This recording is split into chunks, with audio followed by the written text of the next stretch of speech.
The, the Greek school of thought.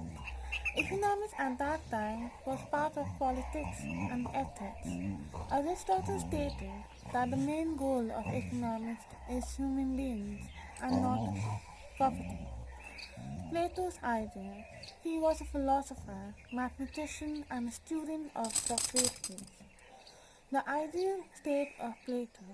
It is easier for the state to deal with morality as a whole than as an individual. The elements of that makes up the state also makes up the human soul. The justice of the state. The state and the soul are similar, just as the individual's soul consists of three parts: the bodily appetite, spiritual element, and reason. The state also has three parts, which are its classes: the producer class, military class, and the ruling class. The origin of the state results from the needs of its people, since they aren't self-sufficient. To meet the human needs, men have created political institutions.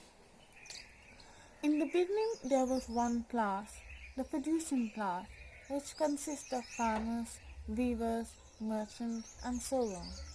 Then came the guardian class, and from that class, the ruling class. Producers' lives are much easier than the guardian class, and they had properties, homes, family, kids, and so on. They had to be educated by being taught their trade or profession according to their capacity. The society's need is determined by the guardian class. The military consists of men who have spiritual elements and thrive on success in aggressive and courageous tasks. The working class will be made of men who like reason and strive for truth. Selection of the ruling class. The selection of the ruling class is based on natural intellectual capacity. Men and women who had that quality could become members of that class. The rulers must be extremely educated, passionate for truth, and have great wisdom of knowledge of the good. The ruler of the ideal state is known as philosopher king. The king has many important functions. He must know the difference between the visible world and the invisible one. To attain this goal, he had to undergo many years of education. The ruling class and the military class could not have property or money. They are to live in barracks like soldiers, with common meals and sleeping space. The producers will provide for them their food, clothing, and equipment. The food is supposed to be simple and moderate. There is to be no family life, in order that there is no conflict between family loyalties and state loyalty. In the prime of their youth, they may create children to maintain the number of the guardian class. Justice in the state. Justice will take place when all classes perform their duties. The craftsmen are like the element of appetite, so they will reflect temperance. Temperance applies to all classes. When followed, lower classes will be willing to be ruled by the higher ones. The guardian will protect the state and imbibe the virtues of courage. They need special training and provision to help them adapt that rule. The guardians will have common rights and property, so the guardian can focus more on gaining more courage. They should only fear moral evils and not poverty and privatation. Theory of education. There should be state-regulated education system. Education is not only meant for gaining knowledge, but also to bring the soul to the proper environment for the development of the state. Good education system can reduce crime. This social system. There should be communism of rights and property for the guardian and the ruling class, to make them two classes. Aristotle's economic ideas. He was a Greek philosopher, a student of Plato, and a teacher to Alexander the Great. He wrote on many subjects. He studied economics from the ethical viewpoint and looked at it from microeconomics and macroeconomics angle. He stated that economics is based on needs. He thought of production and the factors required, distribution of labor, the importance of primary sector, secondary and tertiary sectors, and various stages of economic development. He gave the concept of subjective perception of value. He believed that the state should be prosperous and self-sufficient, with the division of labor. He believed that the state, he distinguished between economics, the wealth consumption to satisfy wants, and the provision of important and useful commodities that can be stored to meet the need.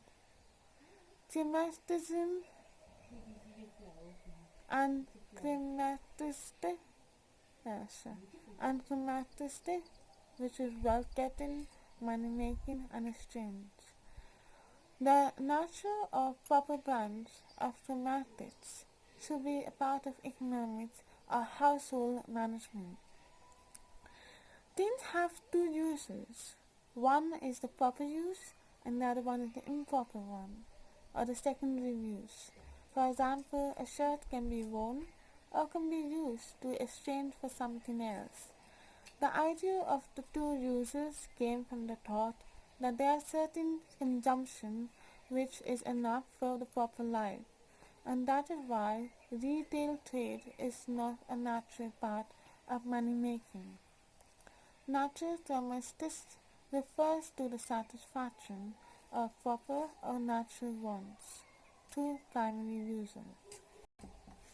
Aristotle's idea of money, exchange, and values. In Aristotle's view, ethics and economics don't go together, especially when taking decisions in public affairs.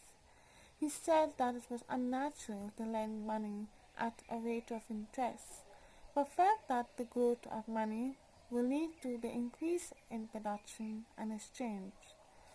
Money is a medium of exchange and represents the common demand and holds all goods together. Since people sell goods for money, there is no need for double coincidence of wants. Demand comes from the ability of the good, or the use value. He stated that the quantity of a good comes to a saturation point when the use value falls and becomes valueless. But when a good is in short supply, it becomes more valuable. According to him, what is rare is better than what is available in abundance. For example, gold is better than iron, but it's less useful. According to him, the instrument of production gets its value from the instrument of action. The final product is useful to man. The more the subjective value of a good, the more the value of the means to create that product. He pointed out that the saw is more valuable than a sickle in carpentry work, but it isn't universally more valuable. The factors of production plays a vital role in the process. He noted that in the case of goods with multiple uses. Aristotle and private properties. He discussed communism of the ruling class. Specialization takes place because people are different and which lead them to take different occupations. Some of the characteristics of private property are that private property is far more productive and results in progress. Conflicts is there in communal property management. Man has this natural desire to want property, private property. It comes from the desire to have exclusive ownership of money and property for the love of those things. Private property has existed and will continue to do so. Private property provides opportunity for moral action and conducts of acts of kindness.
In China, there was a slow decline in the authority of monarchy and aristocracy, and the rise of the kingdom fiefs as independent states. Productivity of the land was increasing, monetization and specialization started to take place. Merchant cities and marketplace became important, which led to the distinction between the rich and the poor. Confucius, born in 551 BC, he was concerned with moral issues, built an ethical system which regulated natural and social matter. He believed that there should be interpersonal obligations which are reciprocal. The rulers should be chosen on the basis of virtues and ability, not on heredity. The state established certain ethical norms and rules, and people should follow them out of moral duty and not because of law or coercion. The hierarchy system is where people perform their unique roles so that there is harmony. People are willing to serve for the good than for their selfish needs. Important Confucius ideas. Taxes should come from people's productive abilities and is limited to 1/10 of the produce of the land. The government spending should be equal to the government revenue. Each person should live according to their social status. The first most obligation of the rulers is the people's welfare.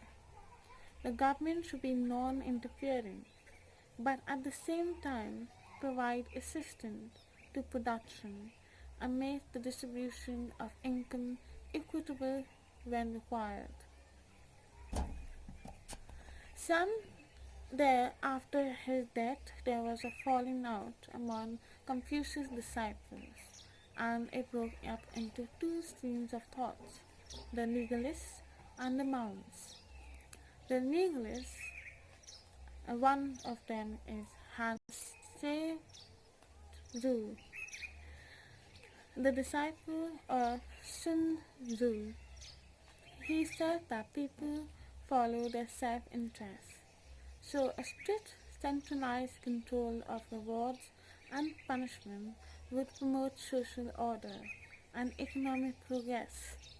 He also stated that in reality, society was governed by average rulers.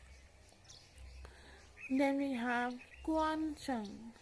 He was an administrator and he preferred a centralized state power and legal system of control. His followers wrote on topics such as monetary and fiscal policy, government monopoly, price stabilization, population, agriculture, and commerce. The Maoists, one of its followers of this school of thought was Mo Ti, a student of Confucius, but rejected his ideas because he believed in economic harmony and welfare under the monarchy. Moti thought that universal brotherhood could solve all of mankind's greed and selfishness. He disliked the idea of class distinction and luxury. He promoted social mobility, peace, order, natural wealth, and a huge population. His idea of division of labor, especially on the advantage of specialization, was remarkable. He felt that the government effectiveness is more if it followed a disciplined hierarchy and a centralized government. His disciples were made to follow a strict military and authoritarian principles.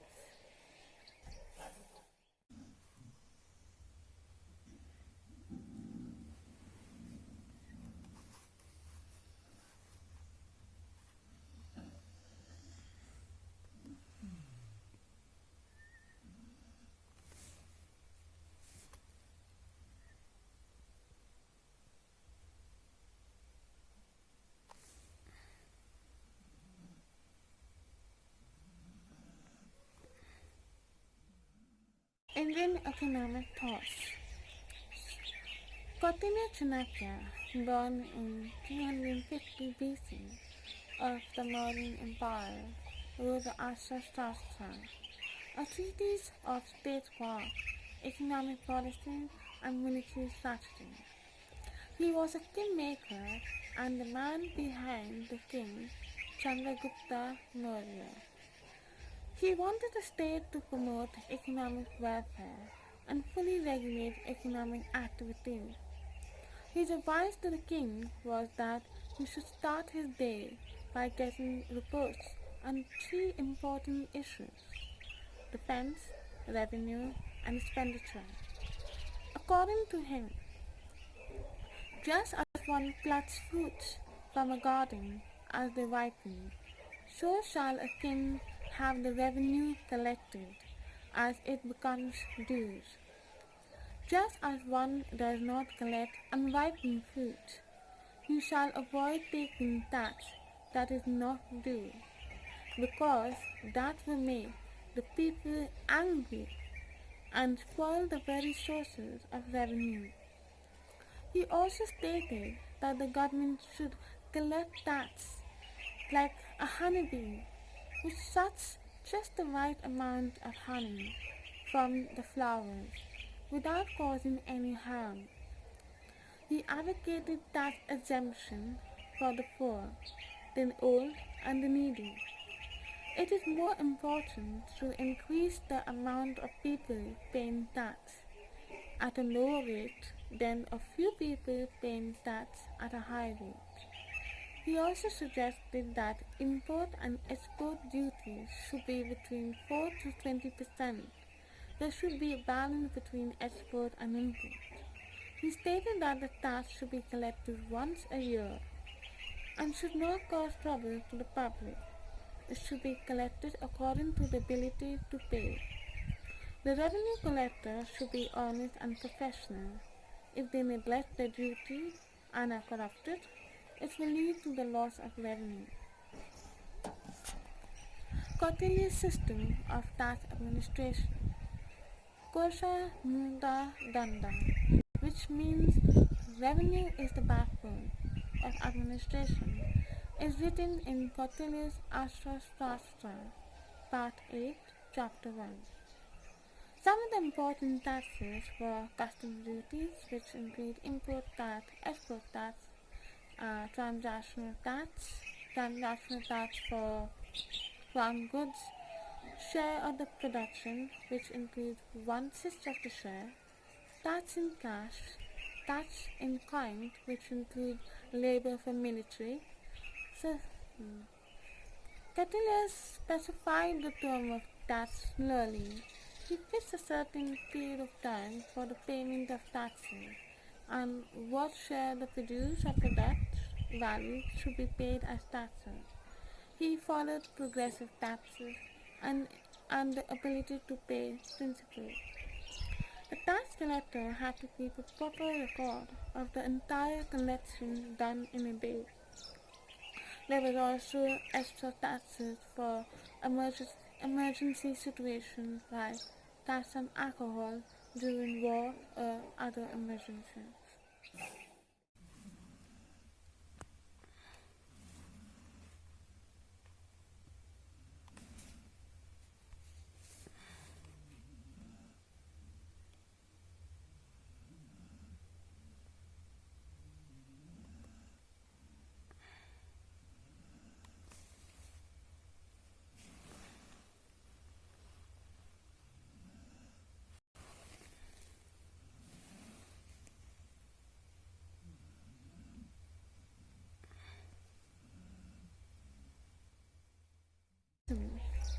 It's a school of thought that occurred in Europe during the medieval times. Those moral and philosophical ideas influenced the study of exchange, value, and ownership.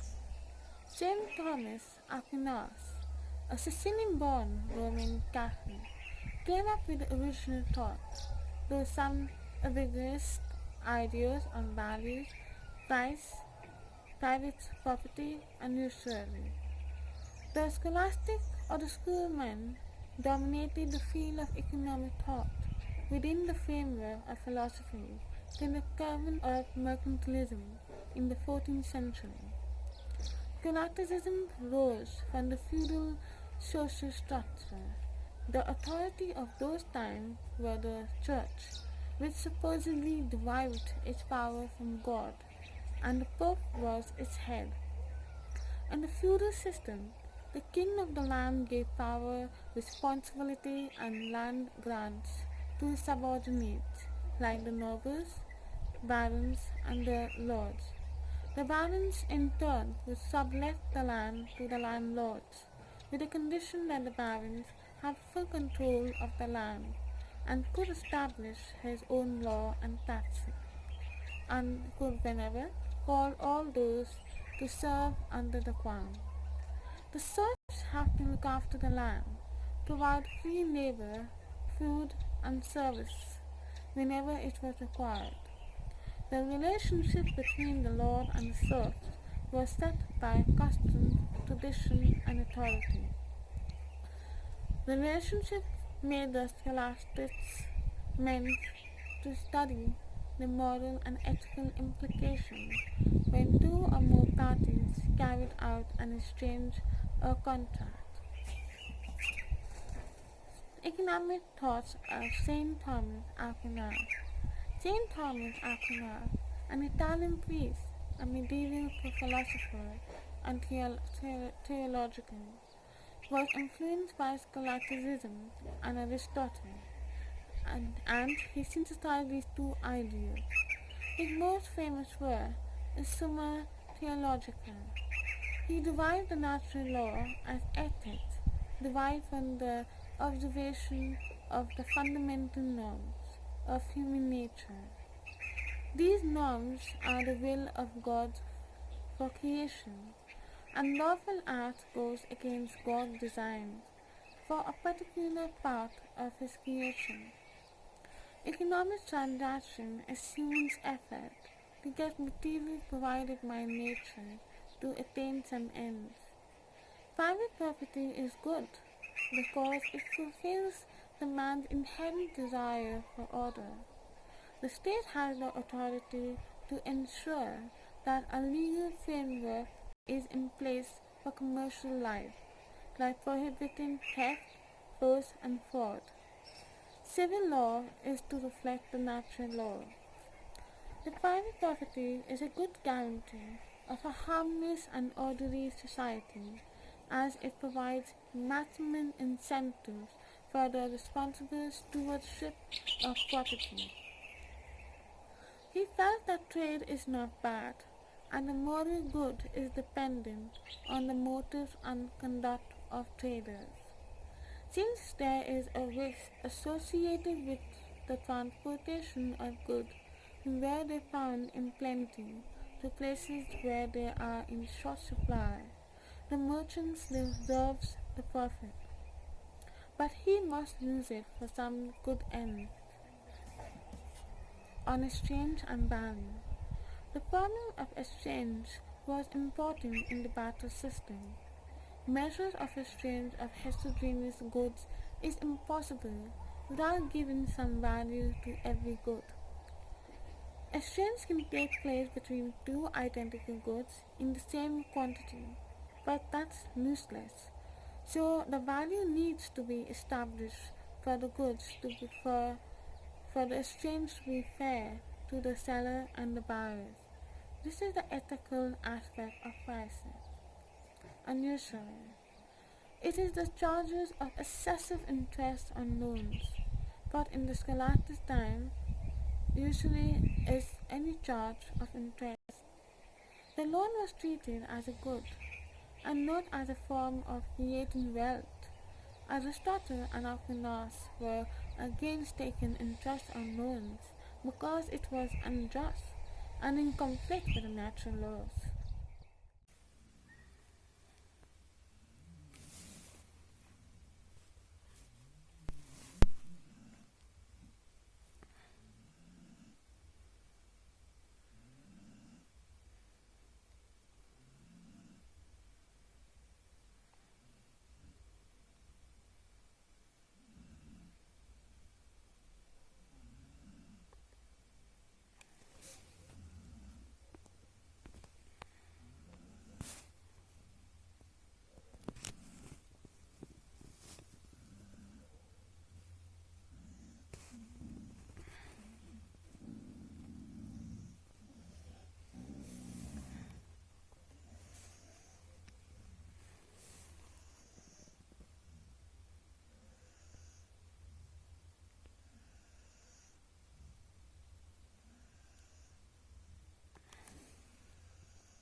Mercantilist thoughts.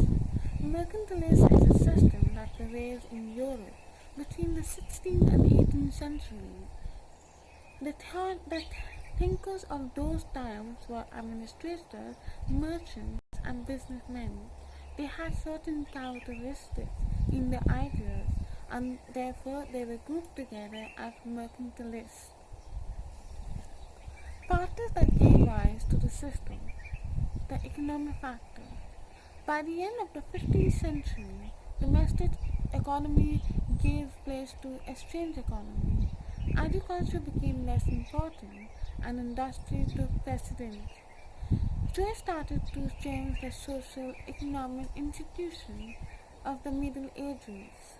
With trade, the use of money in terms of gold and silver became rife. Factors that gave rise to the system. Economic factors. By the end of the 15th century, domestic economy started giving way to exchange economy. Agriculture became less important and industry took precedence. Trade started to change the social economic institution of the Middle Ages. With the trade came the use of money such as gold and silver. Along with trade, there was growth of transport, agriculture, and population. Then we have the political factors. Nationalism arose. Europe underwent changes called by Renaissance. The political structure had to take a different form. England, France, Spain all became nations. With the decline of feudalism, the king became a powerful figure. The nation then wanted to become more powerful and independent and considered other nations as enemies. We have the religious factor. So at that time there was a Reformation movement that was going on against the Roman Catholic Church. The authority of the Pope was being questioned. Otherwise it was the church that had controlled the national political and economic activities. Cultural factor. Renaissance changed the mindset of the people and more emphasis was given to the current worldly life than to the heavenly godly one. Money started to dominate economic activities. Scientific factor. So many inventions and improvements were made in science and technology. Some of them were the discovery of the compass and the printing press, and along with those discoveries, sea navigation became better, and the printing press has spread the ideas and knowledge to different places. Characteristics of mercantilism. Wealth. Strong countries were wealthy ones. To be wealthy, it needed plenty of gold and silver, and hence it gave rise to the slogan like more gold, more wealth, and more power. Economy was based on wealth. The reason of desire of precious metals were gold and silver were the only form of wealth in the 16th century and was universally acceptable by others. In the monarchy system, tax could be carried out if money was used as a measure of value. Money played a political role. For war, money is required. Trade depended on abundance of money. Money was required to develop the exchange system. Money was also the capital of in those days. The mercantilists knew the role of money in the economic system. They understood the effect of an increase in the quantity of money on price level and employment. Foreign trade. The mercantilist foreign trade is also known as a balanced trade area. The aim of trade is to accumulate plenty of precious metal, as is the only source of getting them. Countries that lack precious metal mines could still become rich through trade with other countries. Thomas More suggested that foreign trade could bring revenue to the king, honor for the kingdom, made the profession of merchant noble, improve their supply, improve their land and treasure. But export must be greater than import. So there is a saying that export more, import less, and collect the balance in the form of gold and silver. But the mercantilists didn't distinguish between particular trade and trade with a particular country and general trade, which is balance of a country's trade with other countries. Also, they ignored the fact that favorable balance cannot last forever because with the entry of gold, it will cause inflation. Commerce and industry. So commerce and industry were considered a vital part of the economy because it would increase national efficiency. So there should be regulations in those areas. Agriculture was considered least important and less productive. Since the manufacturing sector is closely linked to commerce, the government should look after this sector. Population. There should be a large population to join the military and to increase the productive capacity. Also, cheap and plenty of labor will reduce the cost of production and enable the nation to sell its commodities cheaply in the international market. They even encourage immigration, thinking that the nation will become rich. Natural resources. These resources are to be exploited to maximize the product by producing more, exporting more, and the need to import will decline. Agriculture is important to maintain a proper supply of food. Colonies were to supply the raw material, but they couldn't directly export it to other countries. They had to export it from other countries. Wages and rent. They weren't given attention. It was only attention given to production. Interest. There were different thoughts on interest, but Thomas Moon thought that interest was important, for the loans could help the poor merchant and also utilize the savings of the widow. The rate of interest would depend on the economic condition of that nation. Occupation. Merchant was considered the most profitable occupation in the society. So occupation is productive if it brought wealth to the nation. Land banking scheme. There was establishment of land banking scheme and they were introduced by Chamberlain and Baden to put money into use. The role of the state. The state was the supreme and the citizens the subordinate. Because the resources were limited, the economy should be geared to build the power of the nation, and for that, protection was required.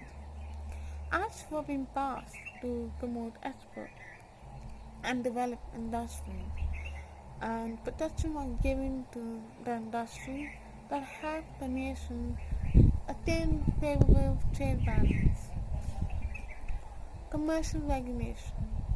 These regulations were needed to maximize social welfare. These restrictions were imposed on import of food, but there was no regulation on the import of raw material since it was going to be used for the industrial development. The state gave helping hand to export industry and shipping sectors. Factors of production. According to the mercantilists, there are three factors: land, labor, and capital. Land is the father and active principle of wealth. Sorry. Labor is the father and active principle of wealth, as land is the mother. This was quoted by William Petty. They emphasize on cultivating agricultural waste and land in order to increase production of food and make the country self-reliant, reducing imports. Theory of value. Before the mercantilist period, value was known as the intrinsic value, quality that a commodity possessed, depending on the utility of the good, and hence was different from the price. But the mercantilists recognized the market value and also the fact that scarcity determines its value. Nominal value of goods lies in the cost of production. On good and justice, Scholastics believes that man is directed to his interaction with the society by his free will. It is a matter of common experience that our conduct is motivated by different aims: riches, honor, material pleasure, social position, etc. It is the reconciliation of these aims with what is best for us and our community that will promote good.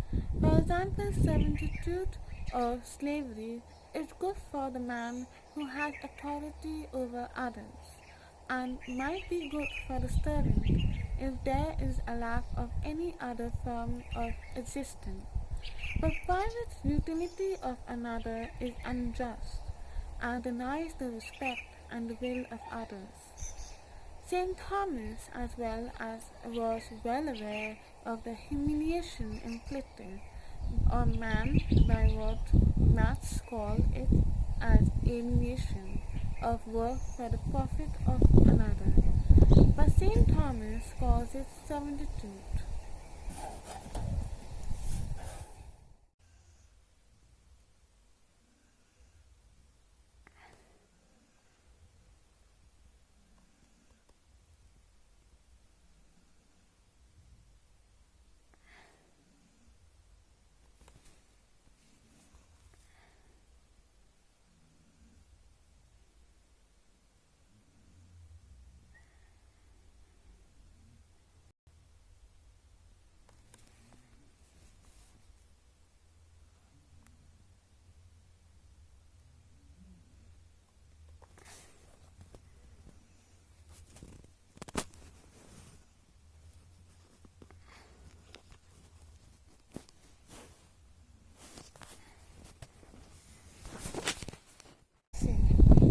Physiocracy means the rules of nature. It is a name given to the economic principle and the policy that were followed in France in the middle of the 18th century. It is also known as the agricultural system. The physiocrats are the founders of the economic science because they are one of the earliest to understand the principles that govern economic activity and created a theoretical framework. The physiocracy came to place as a reaction against mercantilism and was led by Quenet and Turgot. Factors that led to the rise of physiocracy. The French wanted to revolt against mercantilism because under Colbert, the finance minister of France, he led it to such an extreme extent. Certain government regulation and agriculture were neglected, and they needed a theory to disprove mercantilism. That system in France was riddled with corruption and inefficiency. The noble and the clergyman owned nearly two-thirds of the land were exempt from tax. The poor remained to pay heavy taxes. The French government's financial condition was in a poor state. It was caused by wars and rising expenses of luxury for King Louis the XIV and XV, which led to the bankruptcy of the government, and this forced the government to borrow loans. The French farmers were cruelly exploited by the nobles and landlords, and they were forced to give a large share of their produce to the nobles, pay heavy taxes, and also they couldn't sell their goods in the market due to restrictions putting them to promote industrial goods. The France's economic condition was bad. Britain started to promote agricultural production after it realized that there was defects in the mercantilistic policy. So France started looking in that direction. The political and the moral philosophers started giving more importance to people than to wealth. So we have the physical ideas and the practical ideas of physiocracy. So the physical ideas, there are three: natural order, product, and the circulation system of wealth. Natural order. Physiocrats believe in natural order, and physiocracy is called the science of natural order. Natural order is made by God for man's welfare. It is universal and unchangeable. A society governed by natural order is an ideal society, and the one governed by positive laws made by the government is an imperfect society. Natural idea promotes man's happiness. Natural idea has three main features. It secures the pleasure of the people, It increased the rights of the people without putting restriction to their liberty, and it was against mercantilism. With freedom, man will attain happiness and get the most advantage in economic activity. But the government should be least interfering in the economic policy. Net product. In agriculture, nature and man work together, and agriculture is the only sector that gives net surplus or surplus produce. It generates wealth much more than what it requires. The surplus from nature is called net product or product net. Commerce and industry are dependent on agriculture as if because agriculture provides these sectors with raw material. The more the net product, the more the rate to the welfare of the society, and hence the physical class advise like that on the agriculture. Net product is the true revenue of the country, and only agriculture can generate it. Commerce only transfers the product from one hand to another, while the industry only modifies the raw material. With industry and commerce, the wealth created is the same as the wealth consumed, and that is why it is considered as unproductive sectors. Circulation of wealth. This idea of distribution was given by Quinney to Tab economic. According to Thiebaud, the circulation of wealth of the physical life is like it constituted the very life of the body politic, just as the circulation of the blood did to the physical. Quinney was a doctor, so he applied his biological knowledge to the economy and tried to compare the circulation of wealth to the circulation of blood. The economic table was to show this concept. He stated that the society is divided into three classes. The physiocratic system. In the physiocratic system, we have the productive class, which consists of the farmers who cultivate the soil and pay rent to the landlord. The proprietary class, which consists of the landlord and the king.